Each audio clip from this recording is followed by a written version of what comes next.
Bon, Arnaud, on est où là? On est à Berlin, on est aux fêtes de Berlin. Regardez, voilà. C'est beau. Pour assister à quoi? Au Super Booth. Ouais, le Super Booth de Berlin, donc le salon du synthé, du modulaire 2023. Ouais. Voilà, ça faisait 2 ans qu'on n'était pas venu ici. Parce que voilà, trottinette, plein de choses quoi. Ouais, voilà. Et surtout, ce qui est cool par rapport à la vidéo d'il y a 2 ans qu'on avait tourné, c'est que là on n'a pas de masque. Ouais, grave, voilà, on n'a pas de masque, il fait super beau et c'est d'autant plus important qu'il y a une partie de ce salon, ce qui est génial justement ici à Berlin, il y a plein de places et en fait on est dans un parc et il y a toute une partie justement du salon qui est parmi les arbres avec des petites tentes, des petites cabanes et tout. Enfin on va essayer de vous montrer ça parce que c'est vraiment un salon hyper agréable pour ça. Et puis forcément il va y avoir des trucs qui oscillent, des trucs qui filtrent et des machins qui font des bips et des splashs et des... Carrément. Voilà. Donc, vous l'avez compris, c'est une matinale un petit peu spéciale, donc on fait le tour du coup ensemble de ce Super Boost 2023.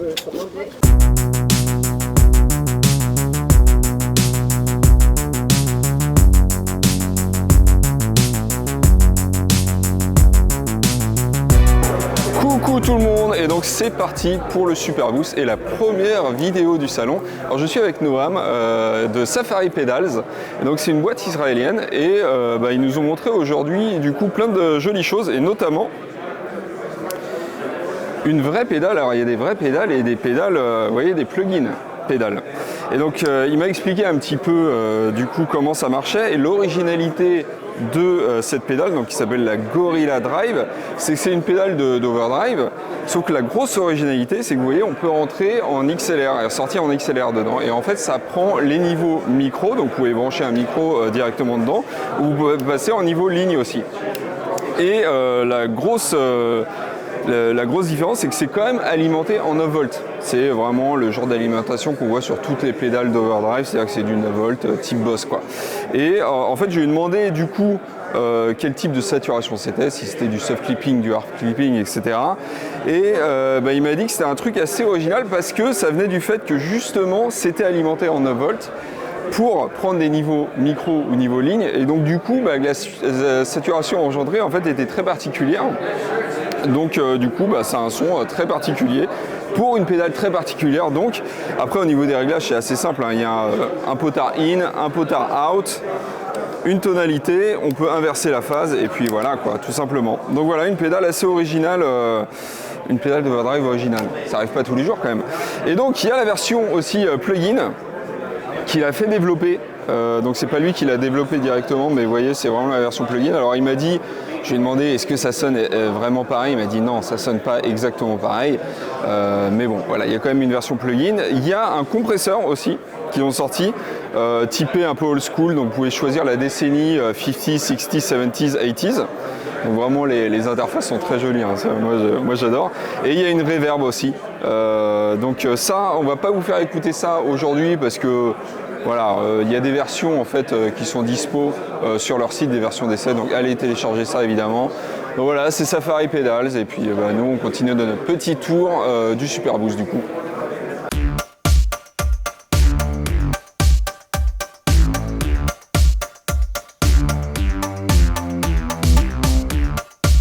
Coucou Arnaud, comment ça va? Eh ben ça va bien Grégoire, salut. On est chez Leaf Audio qui nous présente le Field Amp. Et le Field Amp en fait c'est ce petit boîtier. C'est un préamp spécial pour les micros contacts. C'est une tuerie en fait pour faire du sampling de sound design. Vous voyez. Voilà, et alors l'intérêt c'est que c'est spécialement pensé pour les micros pour les micro-contacts avec un bruit faible, ça sort 2 canaux, et ce qui est génial c'est que c'est portable vraiment parce que ça peut être alimenté via une batterie USB, voilà. Et puis alors évidemment il y a d'autres choses rigolotes là. Il y a les autres produits, donc attention, brossage dedans, voilà. Voilà, et puis alors on peut y aller à l'archer aussi. Enfin c'est un rêve pour ceux qui s'amusent. Et alors attends, voilà, il y a ça. Ou alors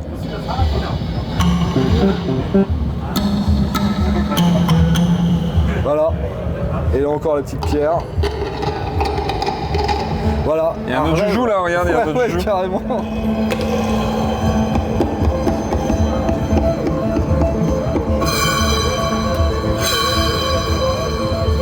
Ah, so cool. C'est rigolo ça, bien.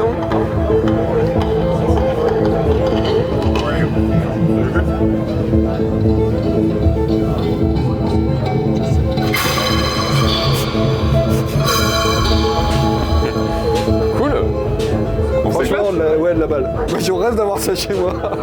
C'est vraiment super. Et en tout cas, c'est portable. Donc voilà, c'est le genre de truc qu'on voit au Super Boost.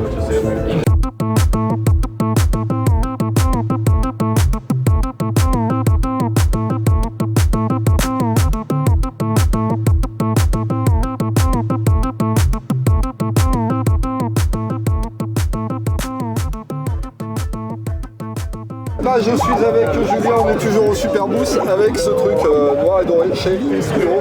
Et c'est deux nouveaux modules en fait qui présentent chez Instruo.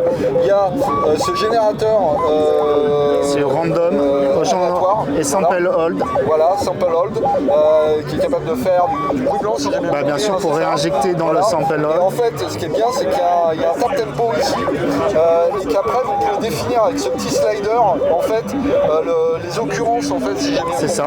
Il y a plusieurs programmes d'algorithmes qui vont gérer différents sample hold. Voilà.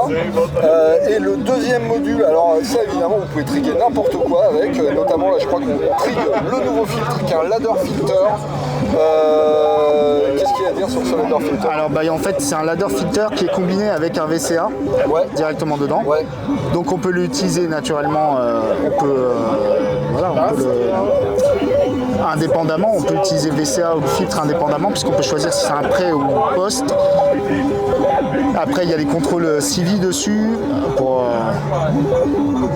c'est à peu près tout ce qu'il y a à dire quoi. Il est auto-résonnant. Ouais, tout à fait. Et puis là ça, tout ça. Et pareil on peut le trigger à la main, on peut gérer la dose d'enveloppe du filtre. C'est ça. Ah oui, je crois. Là on l'a fait auto ici aussi. Oui. Je sais pas si vous entendez, si vous avez le retour son. Un petit peu aussi. Forcément un petit peu,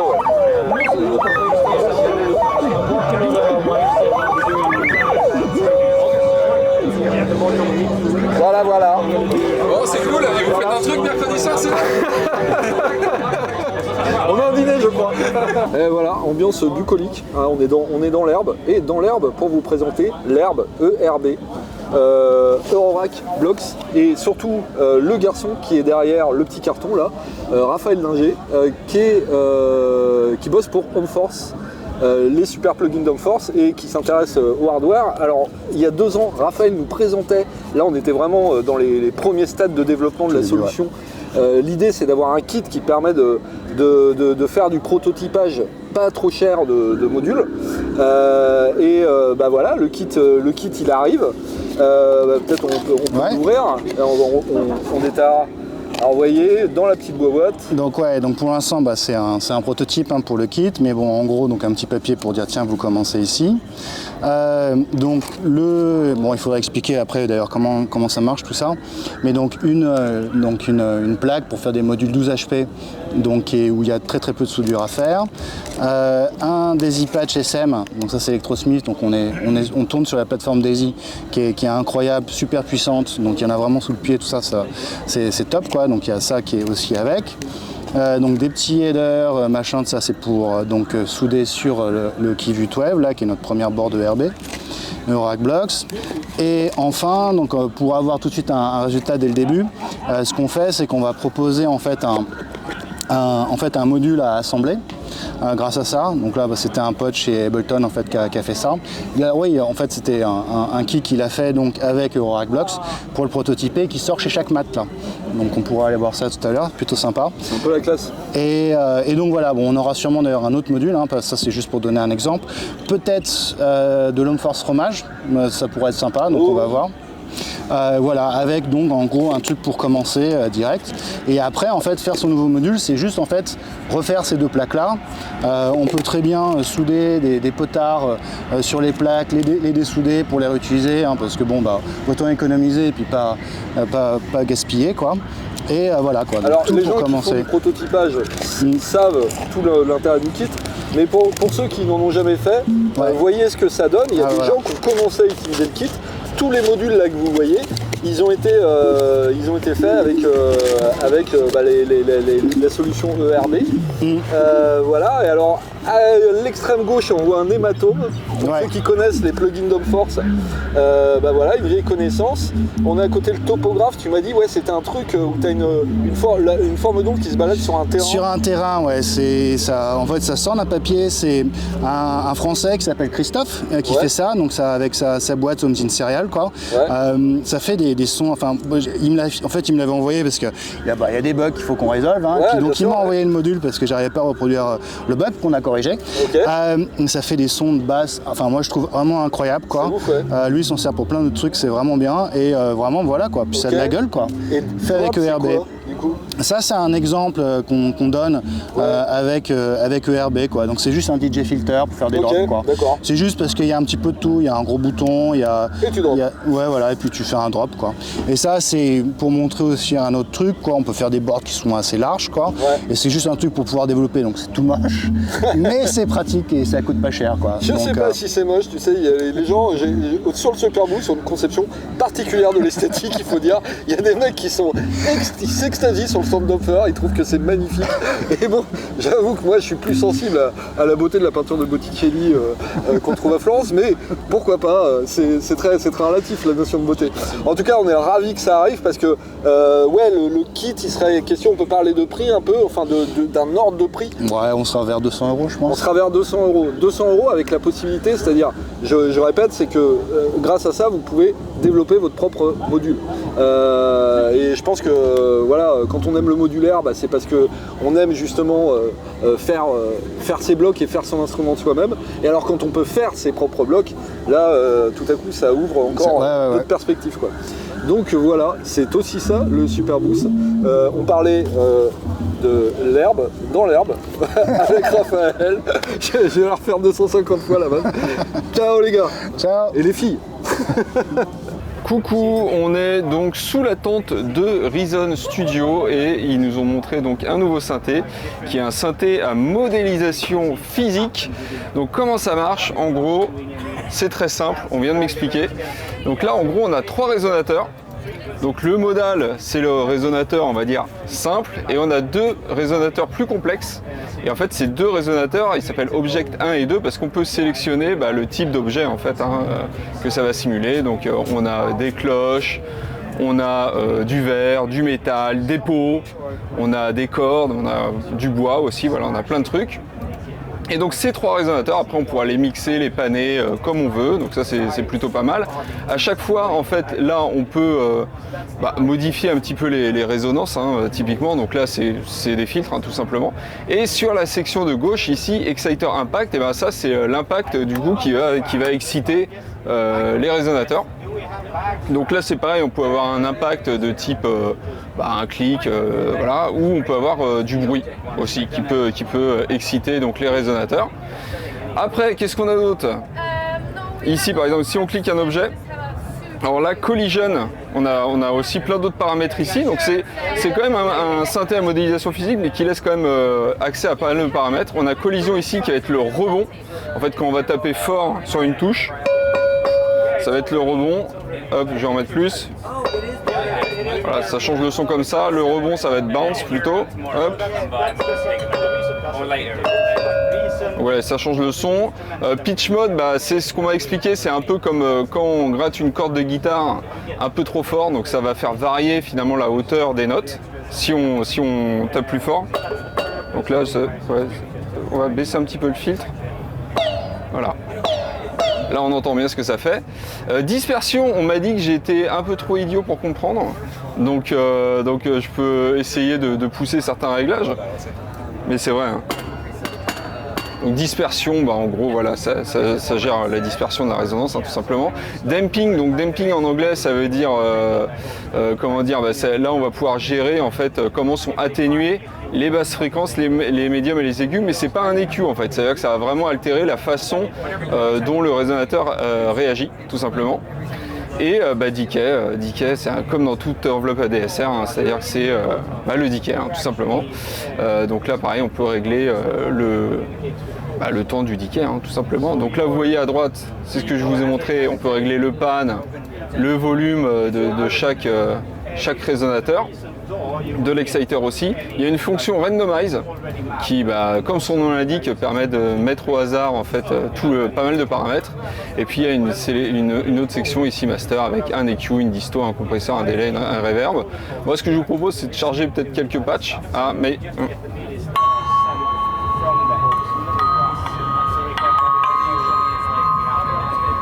Ok, hop, on essaye d'autres trucs.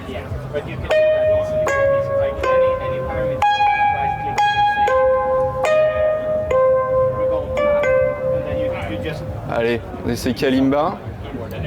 Je crois que les...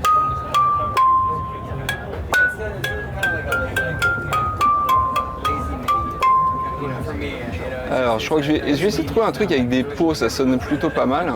Timpani, je crois que c'était Timpani était sympa, il me semble. Hein.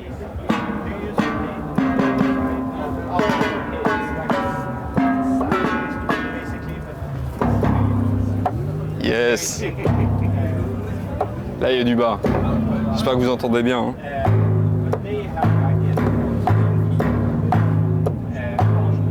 J'y crois. Franchement, j'y suis à fond là. Allez, skin perk. Donc là, plutôt à base de peau, hein, finalement. C'est très réaliste quand même. Hein. Wow. Alors là, on est sur des petites enceintes, mais je pense que ça descend bien. Hein. Ça descend bien bas. Donc voilà pour ce qui est de Object, donc le synthé à modélisation physique. À très vite pour d'autres vidéos à propos du Superboost. Coucou, nous sommes donc avec Taz aujourd'hui de Korg Bonjour. Berlin, voilà, qui est une antenne spéciale de Korg qui est en Allemagne et donc qui nous montre un nouveau synthé qui s'appelle l'Acoustic Synthesis Phase 5. Donc il va parler en anglais. Taz, you're gonna speak in English. Yeah.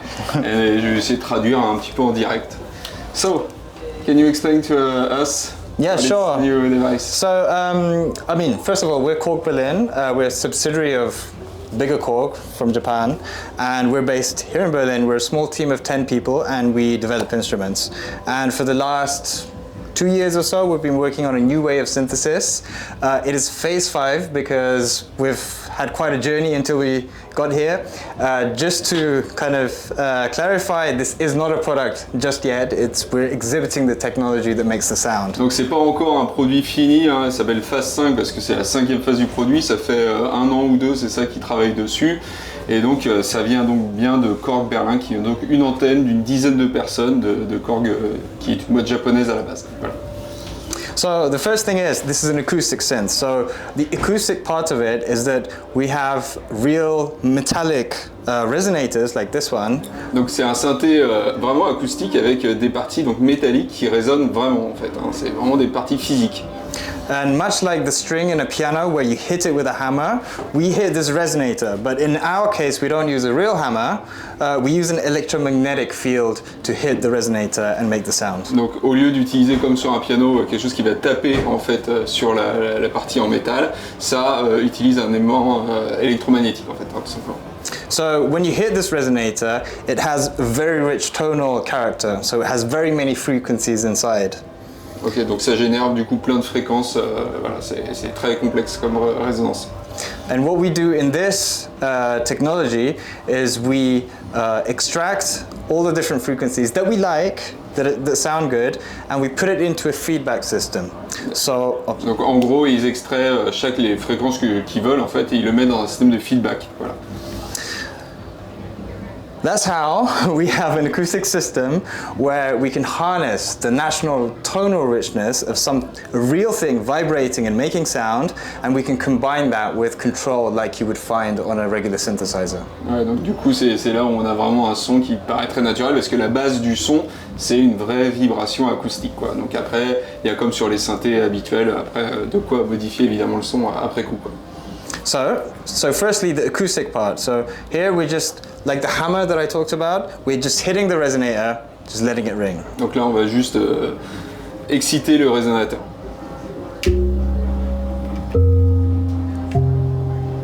So we've designed the geometry of this resonator so that it contains the frequencies that you hear now.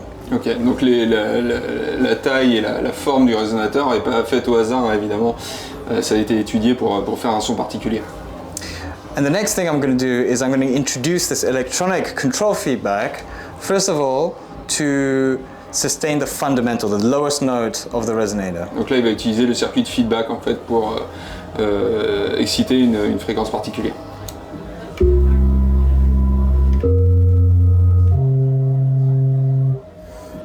So this is just the fundamental frequency being sustained with the control. Donc c'est la fondamentale hein, qui du coup avait une sorte de sustain en fait sur la fondamentale. But the resonator has very many more frequencies above the fundamental, and we can access these and control these like in a synthesizer. So I'm going to bring in the overtones when I turn this knob.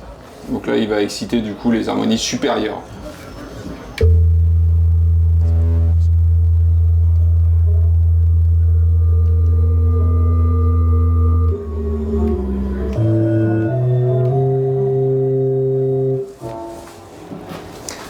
I thought you were going to translate that, but I didn't say anything.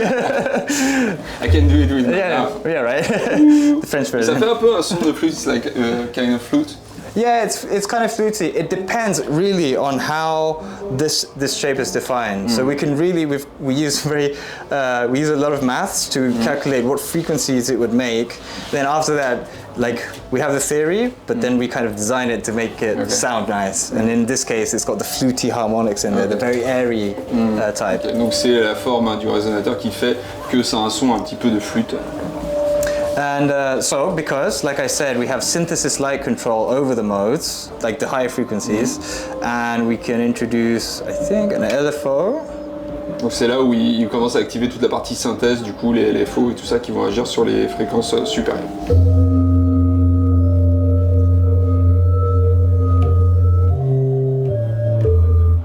Oops.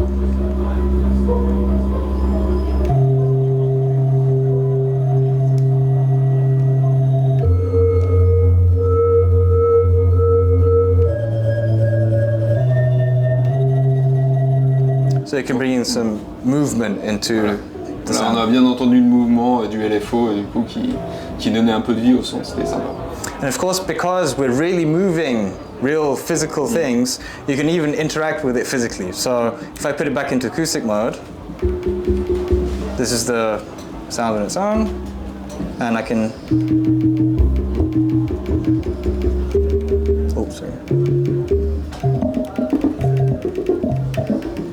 So there's much like a prepared piano, you can interact with this physically. Donc And comme un piano préparé, du coup on peut vraiment interagir. Vous avez vu là, il a mis les doigts en fait sur les lamelles, ce qui va modifier le son. Du coup, vu que la base du son, bah, c'est une vraie vibration physique.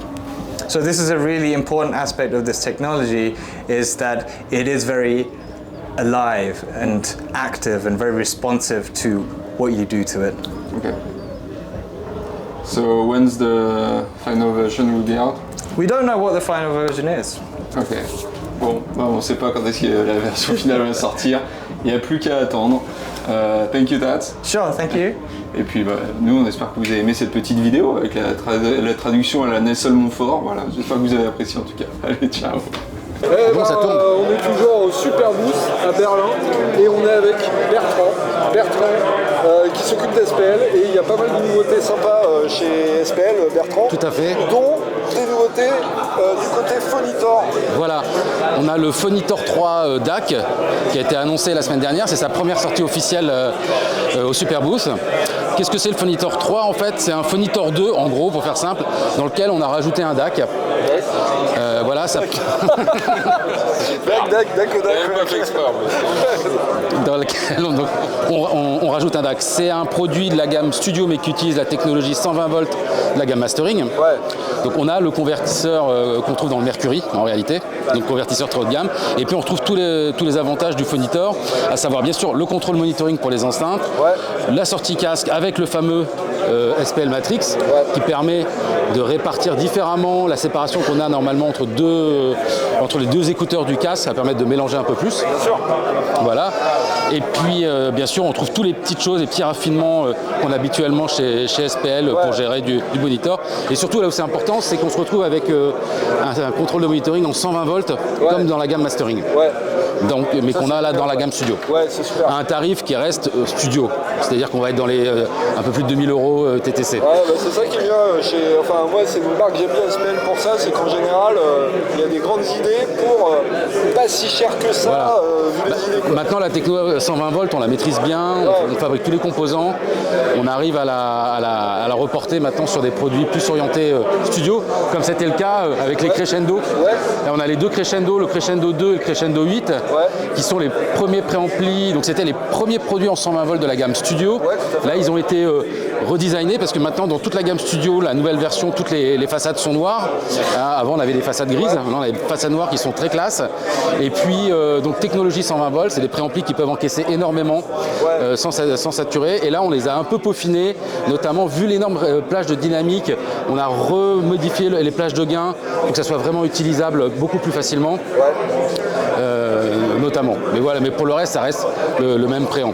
Et puis enfin, cet hiver, on avait sorti le Transcend Designer MK4. Le produit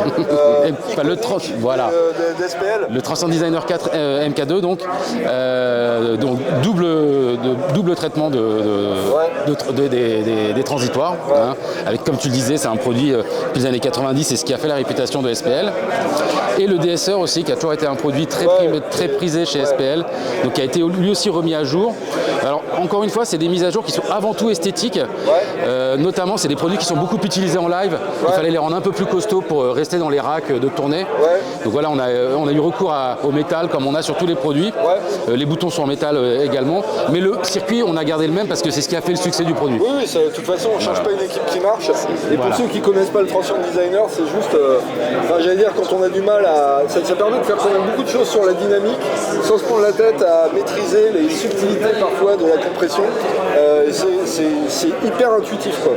Donc ça a été vraiment, dans l'histoire de l'audio, un game changer, beaucoup imité. Ah ouais, c'est clair. Jamais égalé.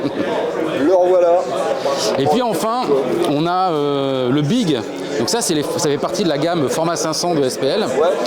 Et le Big, en fait, alors ça c'est un peu la boîte magique de SPL, dans lequel en fait il y a plusieurs technologies qui sont mélangées, notamment celle du Transcend Designer d'ailleurs, qui va nous permettre, en fait c'est un système tout simple, on n'a que 3 boutons, qui va nous permettre en fait d'élargir une image stéréo et de l'améliorer en 2 boutons. Donc ça va être, on peut l'utiliser aussi bien sur une piste. Là par exemple on envoie les synthés de la session Pro Tools qui tourne, mais ça peut être aussi pour le mix complet si on veut élargir un peu son image assez simplement. Et je vois les petits switches de basse là, c'est pourquoi est-ce que tu travailles ou pas la basse à l'intérieur? C'est ça, parce que justement si tu travailles sur l'image de la basse, tu peux avoir des problèmes de... Voilà, on sait la basse on a besoin souvent qu'elle soit au centre, bien mono, donc si tu commences à l'élargir ça marche moins bien. Vu qu'on n'a pas tous ses oreilles à 2 mètres de la tête, c'est mieux que ça. Donc ça le Big était sorti il y a quelques temps, mais ça fait partie des derniers produits qui est très prisé aussi actuellement chez SPL. Et ben voilà, toujours au Superboost, c'est toujours avec Bertrand qui vient nous parler d'un produit qui est sorti récemment chez Ed. C'est pas une nouveauté pour ce salon, mais c'était ce casque, on voulait revenir dessus parce que déjà on voit un peu la taille du truc, mais ce qui est surtout intéressant c'est que si on regarde sur le côté, on s'aperçoit que c'est quoi? Et ben en fait c'est du ruban. C'est du ruban, c'est la technologie AMT. Air Motion Transformer qu'on a là sur les qu'on a sur les rubans effectivement ici des enceintes. Le principe, c'est de conserver en fait cette technologie AMT qui a plusieurs avantages. Effectivement, on en parlait juste avant, un aiguille très doux. Et puis en fait, cette techno permet en fait de déplacer l'air 2 fois plus vite qu'avec une membrane traditionnelle. Donc on va avoir beaucoup plus de détails, beaucoup plus de micro-détails même, qu'on n'arrive pas à reproduire avec un woofer classique ou une membrane classique. Ouais, parce que là, d'habitude, c'est un truc qui est utilisé pour les tweeters, mais là, c'est full range, c'est-à-dire que ça traite toute la gamme. Et moi, j'ai hâte de l'essayer parce que ça m'intrigue énormément. Voilà, c'est un casque ouvert. Donc ça, on voit bien le système AMT depuis l'extérieur. Et ça permet d'avoir une écoute assez différente. Il n'y a pas de technologie équivalente actuellement sur le marché. Bon, on espère que vous avez bien aimé cette vidéo. On est en train de la monter là. Donc c'était la vidéo de la première journée du Superboost, parce qu'on y retourne demain. Donc on vous donne rendez-vous du coup demain pour la deuxième vidéo de la deuxième journée au Superboost. Il y a plein de trucs. On a vu des trucs, on n'a pas pu les filmer parce qu'on n'avait pas le temps. Mais on s'est dit ça, vous demain, on retourne vous voir. On fait des briefs demain ou... On fera le débrief demain. Bon, c'est peut-être mieux comme ça. Donc voilà, du coup on vous donne rendez-vous demain pour une deuxième vidéo. Allez, ciao.